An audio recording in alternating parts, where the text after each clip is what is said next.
Hello and welcome everyone to Haylett RV of Coldwater, Michigan. We are going to be showing you the basic function and operations of a 321 RSTS Jayco Eagle today. Normally, every new RV at Haylett RV, this is something we do on an individual basis, and we custom tailor these sort of informational, demonstrational tours to the needs, wants, and experience levels of that user. Since that user's unable to physically join us today to take this home, we thought we would record some basic function and operation questions. If you are the owner of this RV and you have more specific questions, definitely give us a call. Now, the one thing, unfortunately, folks, we can't do is answer the basic operation questions for every single person on every single RV who watches this video. So I think you'll glean some information from it, but this is really intended for one specific person, although I know that it will prove beneficial for a lot of people. So to get us started here, this is Mr. Dwayne. Dwayne is one of the fellows who turns the wrenches and keeps things rolling here at Haylett RV, and chances are he's forgotten more about campers than I ever have. And this is going to be straightforward, brief, to the point. And we're just going to hit on a couple major items, and then again, if you're the owner of this RV, you have questions, you let us know. So help us out here, Dwayne. What are we looking at? Good morning, guys. We're going to start right here with the fold-in, fold-out steps. The biggest thing with these is we want to make sure this door is 100% open. That way when the steps go up or come down, they do not contact anything. To get the legs, to get the step to set properly, it needs to be tight at this threshold so that the door will close.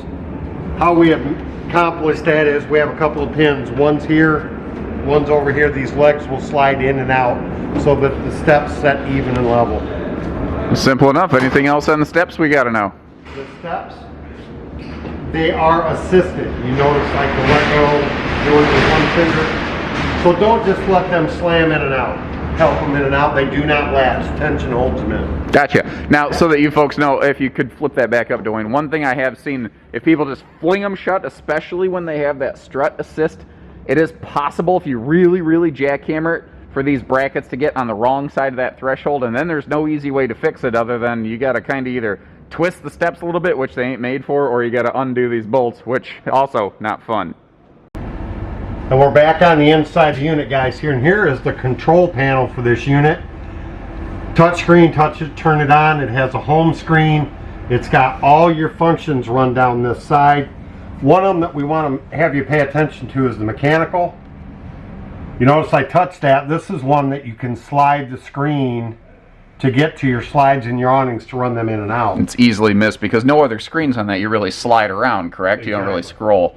It has touch buttons here for your lights on the interior.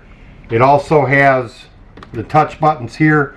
You can run your slides in and out. So you don't have to go through the mechanical menu. You can select slide 1, slide 2, awning 1, awning 2, extend and retract right there. And anything you can do on this pad, you can Bluetooth to your phone.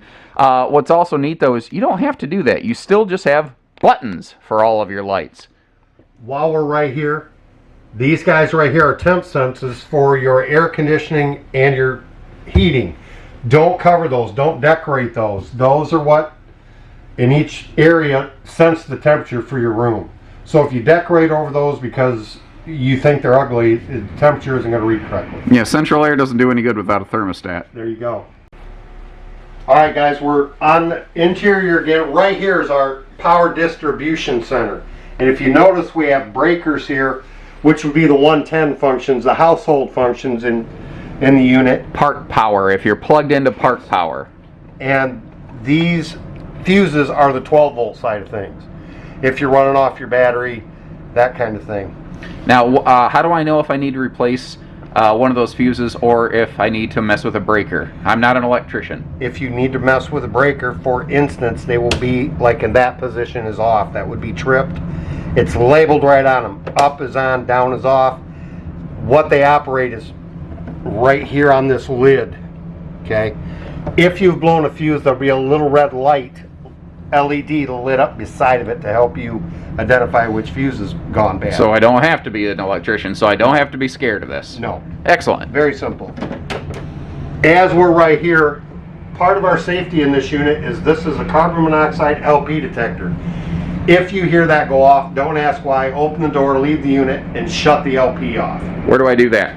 We will shut the LP off at the front of the unit, on this unit, on the door side and off door side. We'll show you that when we get outside. And guys, how we shut our LP off is right here. We have a tank on the door side and the off door side, lefty loosey, righty tighty. We simply shut the tank off. That's how simple it is. Shuts the LP off to the unit. One more quick safety thing, guys. The fire extinguisher is right by the door. Remember, this is a very small space, so we recommend don't try to fight a fire in here. Don't try to be a hero. Just if you think you need this, go right on outside. Get you, your family, your pets out of here. And one more safety thing right above Josh is a smoke detector. That is a battery operated, 9-volt battery operated. It is not electrically tied into the system. You need to change that battery at least once a year. Gotcha. Now, that's battery operated. What about the multi-detector you pointed out down here? How does that get powered? The multi-detector, it's powered up through the system, through the 12-volt system. If your battery on this unit gets low, like say you've been boondocking, this will chirp to indicate that you have low 12-volt voltage. It also does have a lifespan. I can't tell you exactly what that is. If in a year or so, 2 years, 5 years, whatever that is, you fire up your unit in the spring and this continuously wants to chirp, at that point it would have to be replaced. But those are available like on any shelf here at Haylett RV? Yes, sir. Excellent. Alright guys, as we go through the unit, you're going to find these individual wall controllers for your lights and what have you in that respective area. This controller talks to this panel. So you don't always have to go back to that panel to run individual things in individual areas in the unit. And as we go through this video, you'll see them here and there in the units. Alright guys, we're at your reclining chairs, and what we have is we have a light. You can just see it went off underneath. We have heat and we have massage. You probably cannot hear the massage on that video, but believe me, it works. It's all just touch button on both chairs. How do you recline these guys? With these guys, I'm going to push this cushion down right here a little bit so you can see it. It's got like a ripcord style pull. When you pull that, out comes the chair. Gotcha. Same with that chair. You just have to kick with your heels a little bit to get that to catch. Well, you know, that reminds me of my wife. She often has to kick me with her heels to get me to catch on too. Yeah. Alright guys, with windows in here, if you see these levers, one here and one here, this is a pinch together and rise up. Kind of like an old school bus window. Exactly. Okay, easy. On this window, anything that has an elongated handle, it's a crank. You just twist. And these are the frameless windows. And they'll pop out. As we work through our windows, you'll notice this says exit in red. That means that it's an emergency exit window. Has a little red handle on the screen. You would simply grab a hold of that, pop the screen out, take this red lever, push it towards the window, up out of its holder, and completely out the hole. You would exit the window usually head first, but it's better to get out that way than to be trapped in here for whatever reason, fire, whatever. Now, the only reason you'd be looking at using something like this is just for some reason you simply could not get out the door. Exactly. Now, can I use this emergency exit window for airflow? Yes, you can. Right here, where my finger is, there's a notch in this handle. You'll go out, the notch will drop, and now you have ventilation. But in the case of an extreme emergency, you just straight tiger strike that thing straight out there and then climb out and try to fall as gently as possible. And to close it, we simply come in, rotate the handle back into its holder. Easy. Very simple. Okay guys, we're gonna work on the tri-slide couch, trifold, excuse me guys. What this does, it picks up, comes out. We're gonna let it settle, and we have legs right here. Gonna put the leg out, gonna put the leg out, gonna let it settle. Gonna put one knee in the center and grab this and fold it down. Now we have additional sleeping area. Cool little tip for you too. Could you flip that back portion back up, Mr. Dwayne? Yes. And how you flip that back up, guys, just put your hand in it and flip it up. Yeah, there's nothing complicated there. But you notice there's like this neat little chest built into the bottom. It is absolutely perfect for guest bedding. That way you don't have to kill a bunch of other storage space, and you're only accessing that bedding when, logically, you are accessing the trifold sofa. The one makes sense with the other. How do we put her away, boss? How to put it away. You notice, guys, I'm only using one hand. Don't manhandle these guys. They'll do it for you. They'll fold the leg, fold the leg. As we start to go back, it simply folds itself.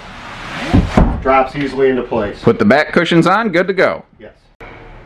Alright guys, in this unit, your radio is right here. Simple push button. There is a remote in your green packet on this unit. Which is your owner's packet, by the way, that we give you here at Haylett RV. The most asked question on these radios, if Josh can get in here tight enough, I don't know if he can or not, is the zones. Those refer to inside and outside in the unit. So you have, like, usually the way these zones work when you have 3 zones like this is the rear speakers, the forward speakers, and the outside speakers. And there doesn't always seem to be a lot of rhyme or reason as to which one is which. So what you're going to have to kind of do is push zone 1 off and on, figure out where the sound is, push zone 2 off and on, and then after like 2 trips, you're just going to know where this stuff is. No big deal. Now, an interesting little feature here, you can Bluetooth your phone to these, and if you get really close, you can see right here there's a little circle that says mic. That you can actually place hands-free calls on your phone through the stereo, like if you're already Bluetoothed. Now, the trick is, everybody's going to hear your phone call. So if the doctor's calling you to refill your rash prescription ointment, you might want to put that one more in a private calling mode. Dwayne learned that one the other day, but enough on that. What else we got, Dwayne? We're going to move down here to the TV. The TV does have a remote in the owner's pack, but we're going to grab the TV on both sides. We're going to bring it to us. You can see it does move for different viewing areas, but what we really want to show you is that Josh is going to zone in down here. There's a black plate with a little green light on it. That little green light indicates that your antenna booster is on. Now, what does our antenna booster do for us? And by the way, next to that little green light is a little black button. The antenna booster amplifies the signal so that you can draw a TV in through your antenna. Why we're telling you about this is you need to shut that little light off to draw in park cable. If you're at a park hooked up to cable TV, it will not come in if that green light is on. Basically, another way to say it, guys, it's a selector switch. If the green light is on, you're getting antenna. If the green light is off, you're getting park cable. Yes. All right, what's down below? We're going to move on down to the fireplace. The fireplace also has a remote in the owner's pack, but it does have manual right here. That would be power off, power on. We have a timer we can set. We have heat controls we can set, and we have temperature controls we can set. This is doing, I hope Josh can get that, the lights changing. Yeah. So therefore you can run this as a heatless fireplace, or you can actually use it as a space heater. Cool. Now, a neat little thing too, behind this grate, you see these couple little guys. They are, one of those is a proximity sensor. So that if, let's say you have cargo stacked in front of it, or you're not thinking, and then you turn on the fireplace, or let's say you've got a little toddler and they start standing in front of this thing, it will still visibly operate, but it will stop producing heat until that obstruction's been cleared. It's a really cool safety thing that you only find on the Furrion fireplaces. It's one of the reasons that we like having them here at Haylett RV of Coldwater, Michigan. Alright guys, one of the things we want to hit is this would be the separate drinking fountain. This one does not connect to the city water or your freshwater holding tank. This one connects to a typical, we're going to say, Calgon water jug right here. This pops on top of the jug. In the next door open, there's a switch right here that activates its own independent water pump. So this is a completely separate drinking water system. It has its own jug that you can refill at, like, the Walmart of your choice or whatever. And you would simply then, once it's hooked up, push down the lever and you have fresh drinking water. Yeah, but the thing that's easy to miss again is that it operates on its own 12-volt pump. So this is a completely separate thing from like everything else in the RV, but it is 12-volt. So if you are boondocking, it's an easy way to keep some fresh drinking water on hand without having to kill a bunch of cargo space with tons of bottles of water that you then have to throw away. Plus, it's way cheaper to buy it in bulk like that. And as we're right here, we're going to come to our cooktop. Please fold the cooktop back before you cook. This is not a cook surface. You mean you're not supposed to cook a hamburger on the glass? No, please don't do that. Now, ladies and gentlemen at home, you might be going, why did they even say that? Because people have tried. Yes. That's why we're doing these videos. The cooktop operates by, we have burner locations, and we have a little flame symbol on our knobs. We will turn the burner to line up the flame symbol with the arrow, and we will rotate and it'll light. Wow, look at This is a sparker like on your grill. It will light this burner, this burner, this burner, and the oven for you. How we light the oven is we come to the flame symbol, we push in, we hold, we spark till the oven lights. At that point, when we see flame, we hold this for 5 to 10 seconds, let out, and we'll have flame. Now, there's a really important note here. When he lit that oven, he turned the sparker like 5 or 6 times. Furrion ovens are one of the only ones that the sparker will also light the oven. That's because some people were inclined to leave the oven gas going and then click the sparker and turn it into a bomb. But a Furrion oven won't actually begin supplying gas until it detects a spark. So you might have to spark it several times. Yeah. And we're just going to show you really quick. We have a button right here that lights up. The single slash lights up the burner knobs. The double slash lights up the inside of your oven. Oh, cool. So we can just turn it off. The cooktop simply folds down and pops into place. We have overhead microwave here. It also has the controls for your light, for your cooktop, and for your vent. What do you mean for your light for your cooktop? It's got a light. Oh, the lighting for the cooktop. Okay, I'm sorry. Here. I wanted to make sure we clarify that. Awesome, easy. Anything else up here? As we move on, the refrigerator. How we operate the refrigerator is, Josh's going to move in. We have on and off, we have auto and gas, and we have our temp setting. We would simply touch the button to turn it on, auto and gas. What auto is, when we have it set on automatic, it will search 110 first. In other words, where you're plugged in at the campground, it's going to search 110 power first. If it can't find it, it will automatically switch back to gas. If it is on 110 and the park or wherever you're at are plugged in and that loses power, it will automatically go back to gas.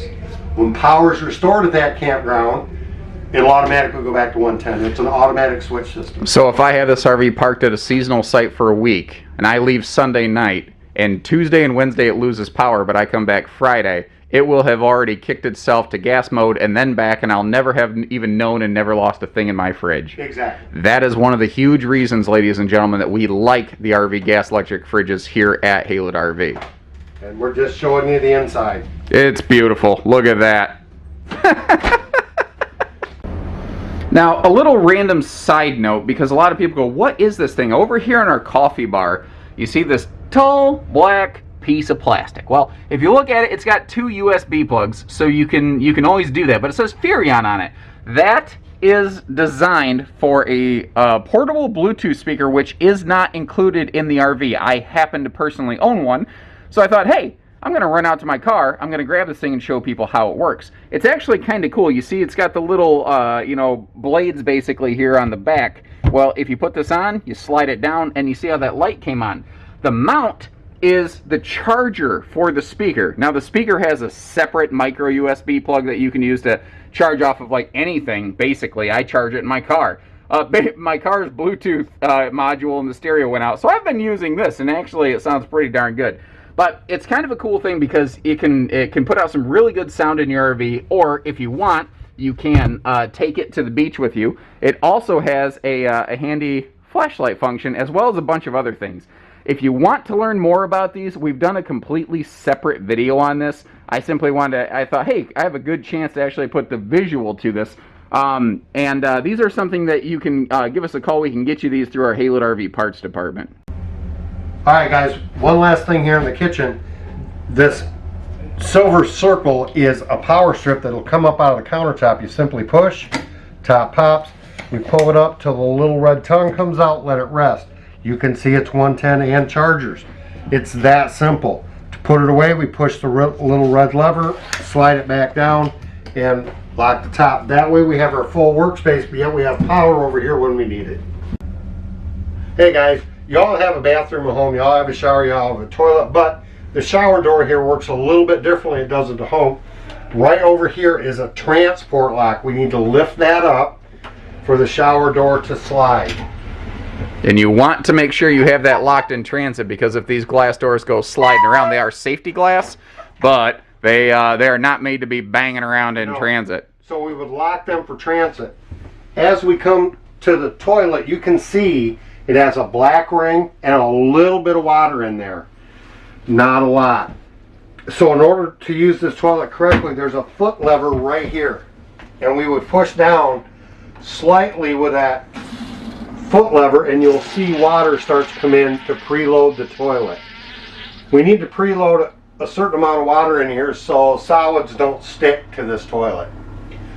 Once you get enough that you figure you can do your business, you go ahead and do it. Push the lever completely to the floor. You'll see it flushes. Hold this lever for a good 5 seconds. We want to make sure that we're getting enough liquids with each solid to keep everything in that black tank in a liquid state. Solids will not flow, and you will end up with, Josh likes to call it what? The pyramid. There you go. Also, when you do what Dwayne's mentioning here, if you don't include enough water with your flushes, you are far more inclined to gum up the holding tank sensors. If you get on RV user forums, people say all the time, my black tank is constantly reading 2/3 full. They probably didn't use enough water per flush. And it does mean that you'll fill up that black tank a little bit more quickly, but at least you're making sure that your tank monitors work. So it's kind of a push-pull thing, but I'd rather make sure my system's working and I know exactly how much is in there so that I'm not building the pyramid. Exactly. Also in here, just one quick note, the fan, make sure that when you want to use the fan that you use the little black lever to open the vent and then go ahead and turn the fan on. The fan can fool you. It will operate whether it can put air to the outside or not. Just a quick note on that. Now, the one thing that we're really mentioning here, this type of fan vent is fairly unique, almost exclusively to the Eagle series. Even among Jayco, most of them don't have exactly this. The idea behind this vent is that the way that the lid works, and I'll get up top to show you in just a second here, this can be left open and ventilating even on a rainy day. The lid doesn't crank up and down as is normally found in the RV business. And here's what it looks like on top. As you see, there's no hinge as is usually found on most RV roofs. Like if you look over there at that Cougar, you can see how that's a vent that cranks up and down. It has a folding vent lid. This one does not.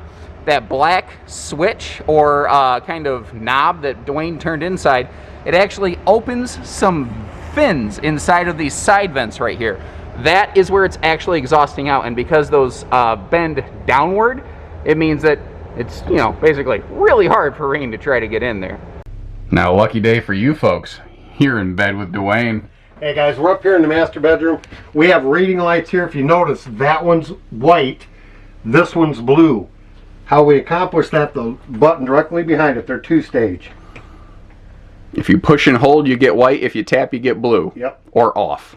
Or off. Again, here's one of the individual controls that will do lighting and that kind of thing. There's one actually right behind Josh's elbow. And they each do slightly different things. Like this one will activate the hallway lights as you're walking out. This will also open and close your slides. Whereas the switch over there, you'll learn, also has things like exterior lighting. So if you hear a funky sound at night, you can click that light from in bed, poke your head out the window, and not have to potentially expose yourself to, well, the neighbors and danger. Yeah. Now he's got me giggling. In this unit, guys, heat is down low, cool is obviously in the ceiling. That's what these guys are. They're air conditioning ducts. You notice we can push and open them, and you can rotate them to direct the cool air where you want it to go. Back above Josh is the air conditioner, which does have a center dump. It's got a lever here. You push it, it allows maximum airflow into this area. Now, when the blades are open like this, you are not running air through the central ducting. Exactly. You are dumping it all right here. And you do not want to do that long term. You do it just enough to get the room down to temp. and then you shut those bad boys back down and let the central air do its thing. Also, the elongated have your air filters in there. How often you're going to clean those, I don't know. It depends on the air quality, depends on where you're at. When things start looking dusty and dirty, take them out, rinse them off with hot soapy water, and reinstall. When they start growing fuzzy bugs, you give them a good scrubbing.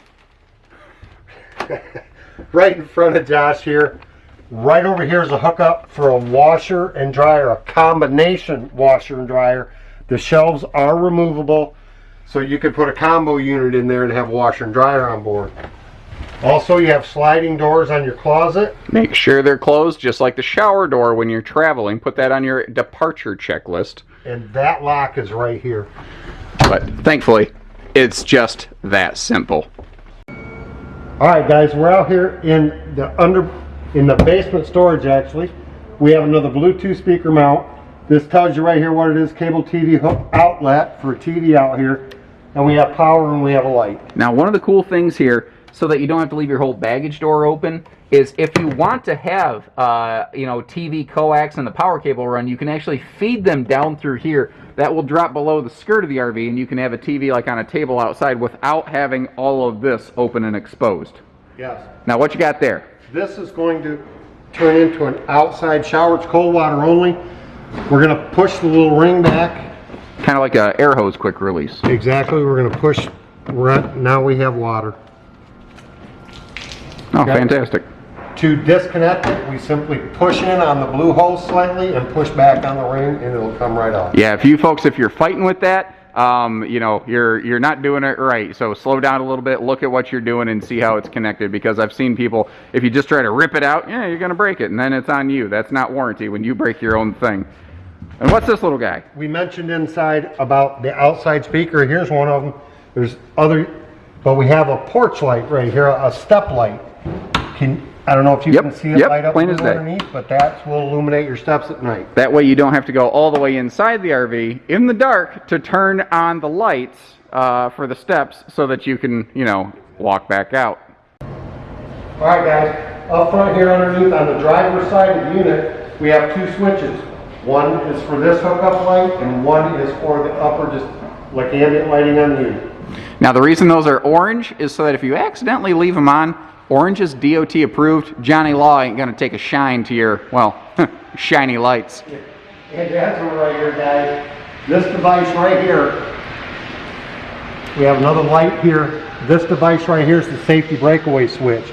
This cable needs to be hooked to something solid on your hitch, so God forbid this unit ever gets detached from the truck. This sets the brakes and stop this unit from rolling uncontrollably. How does it set the brakes? It would pull. If that pin gets pulled, the trailer brakes will fire, so that God forbid if the truck and trailer come apart, it will try to slow the trailer down. Now we hope to God that never happens, but what we've seen people do is they will hook this up onto their seven-way plug. Well, that ain't going to do you any good, because if that comes detached, it's still hooked to the trailer. This has to be hooked to something on the vehicle. Also, these jacks. Yes. If you notice there's an L shape right here, guys. When this leg does not have weight on it, you've got hooked up to your truck. You draw the main leg up, then you would pull this pin and run this leg on up so that you have proper road clearance. Yep, that way you don't have to sit there and hold the leg leveling button for 10 minutes while it extends, because they're really strong, but they move really slow. Very slow. Speaking of auto leveling, where do we find that? Watch your head. Watch it. Watch your head, Dwayne. Okay, guys. Our auto level system is in here, and if you'll notice, this door operates on a cylinder so that it cannot get into your slide out. Right here's our auto leveling system and our battery disconnect. Now, the phrase disconnect kind of throws people sometimes. Well, it's disconnect on, disconnect off. On means battery power to the RV. Off means no battery power to the RV. So you just don't long story short, if you're not sure, turn one of the lights on, flick the switch one way or the other, and see if the light goes on or off. You'll figure it out real fast. Now, This auto leveling thing kind of scares me, Dwayne. I've never had one of these before. How do I operate it? Save me, Obi-Wan Kenobi. You're my only hope. It's got all the instructions right here in black and white. Actually, there's even some color. How we turn the unit on is right here, both buttons at once. You'll see a green light up. From there, you can run whatever you choose. If we just touch this one, front jacks are going to go up. Okay? Front jacks down. It'll run you through step by step right here how to do this. Once you've unhooked from the truck, you can just go ahead and push auto level and stand away from the unit, and it will level itself. Now correct me if I'm wrong. Before you hit that auto level button, you need to make sure your vehicle is pulled away from the RV, because, ladies and gentlemen, the first thing it will do to help find neutral, the nose is going to go like almost all the way down as far as it can. Don't have a heart attack. But if you don't have your vehicle out from under that, you're obviously going to cause some problems. Yes. While we're right here, our water distribution and control center is right here. This faucet here works again with our little blue hose. You can hook it on and you can actually have a warm outside shower. So this is hot and cold. The one on the other side's cold, kind of cleanup only. Yep. You have a water heater bypass here. Normal means that it's going to be putting water into your water heater. And bypass means bypass. Got it. Bypass means no water into the heater. So simple, an RV nerd can do it. These hose fittings are listed. This one says city water connection. That's where you would hook up if you're at the park, have availability to water with your garden hose, and this feeds water directly to the unit. So if you have city water connection, ladies and gentlemen, you are not using the freshwater holding tank. Some first-timers don't really realize that initially. And this is sanitize the water system and winterize. And how we accomplish all this is this green lever and this blue lever. And if Josh can get up, there's combinations you would do. Right now, if you notice, it's set on city water. If we wanted to go dry camp, that would be dry camping. Because yeah, I got you. So I'm turning off the city water. I'm telling it to put water in my freshwater tank. Got it. Whereas if I wanted to sanitize and clean my water tank system, I'd go like that, so that I'm not actually putting, a very diluted bleach concentrate water into my freshwater tank. Correct? How we empty our tanks is right here. We would pull these. It says black water. Black water is anything that goes down the toilet. This particular unit has 2 gray tanks, one for the bathroom, one for the kitchen. You would pull out on the lever to open the valve to dump the tank. Now, if I'm on a permanent RV campsite and I've got on-site sewer, is it cool if I just leave those valves pulled out all the time? No, it is not. And the reason being, especially for the black tank, the tank in the unit is built at a slight angle. So if you were just to pull that lever, liquids would run out before the solids did, and you would end up with Josh's poo mid again, because there isn't enough liquid to keep the solids in a liquid state. You would end up physically plugging the system. I think it's funny how uncomfortable you are saying pyramid, by the way. Yeah. Anything else we got to know over here? Like, what is this big open door we're looking at? Right here, again, to, like Josh said on the other side, to run your TV cables in.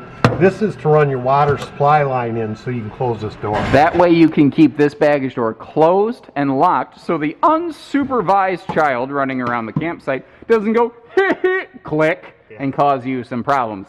Now, I've actually known a person to whom that has happened twice, so that's not a cutesy feature. That is a really nice, handy feature. This large door that's open is our water heater.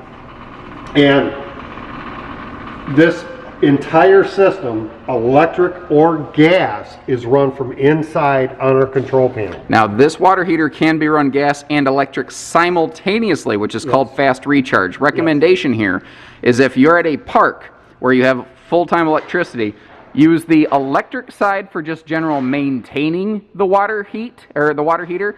But if you're going to take like a couple back-to-back showers, turn the gas and electric on, and you get 17.8 gallons of hot water per hour that way. Yes. How do I know there's water in the tank, Dwayne? How do I know I'm not burning up my heat element? Right. Tell me, Dwayne. We never turn on the water heater until we're absolutely sure it's full of water, which would mean to put this red lever in here on normal and pull this lever and make sure water comes out. And if it dribbles a little bit like that, it doesn't hurt anything? It doesn't hurt a thing.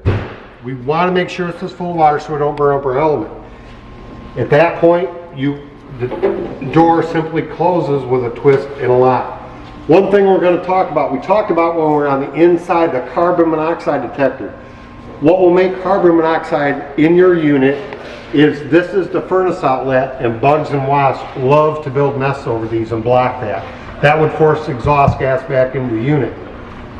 Also on your water heater, we recommend a bug screen here so that they don't get into the burn chamber and create issues there also. And those are simple little screen attachments that you can get right off our shelf here at Haylett RV if you are curious, folks. And matter of factly, wouldn't you know it, we could even ship them right to your front door. Exactly. What'd you think about that? You like that, Brad? Yeah. Right here. One great thing here, guys, on this Furrion system, you see the little blue lights on? That means that we have shore power connected. Good clean power. There's not like a ground fault. If it's not blue, something's wrong. Now, one of the other things that we do for you at Haylett RV is we include with every new RV a 30 or 50 amp surge protector, which has enough diagnostics on it that when you first plug it into the RV park power, it will tell you if you have clean power before you ever hook anything up to your RV in the first place. Yes. We're going to come down here. Right here, this black 3-inch pipe is where we hook up our sewer hose. And this RV has one outlet, by the way. Outlet. So here's a quick tip. The dump station is out there. Put your hose in there first and then bring it up here before you ever take this cap off. That way, if somebody's done what Josh said, is pulled that lever on you when you go like this, you don't get a 40-gallon spill. If you have the hose right here ready and can stuff it on, you might only get a 2-gallon spill. Dude, that's a good tip. I've been doing this a long time. I've never heard anybody tell me that. Please. So make sure your sewer hose is in the dump station inlet first. Before you remove this cap, have the hose right here. You remove the cap. If you're having a spill, stuff the hose right on. Better to get a little bit on you than to have to clean up that what comes out of here. All right, guys, one quick housekeeping tip on the outside of the unit. You notice this unit has slide toppers, and you can see that stuff could get underneath that slide topper and lay on the roof of the slide out. We just want to make sure if these have been out for an extended period of time that we get up there and look and make sure there's nothing in there, because when the slide out comes in, it would crush any of that debris into the seals and possibly damage the seals and or the slide out. All right, guys, on this unit, it has an RBQ port, which is basically a quick connect LP fitting so that you can hook up a standalone grill or that kind of thing. And what it has, this lever right here, that's gas off. Now I can move it, hook up, turn the gas on. Now we can't move it, so it can't accidentally come unhooked, or you unhook it with live LP here and have an issue. So to the owner of that beautiful new Eagle, once again, thank you from us here at Haylett RV, and congratulations on that beautiful new rig. Know that I'm a little bit jealous. I'm personally a little bit sweet on Eagles. And obviously we've got a bunch of different things here. Now, if you had any specific questions on your new RV, give us a call. Obviously, if you're our customer, we're gonna do everything we can to take care of you there.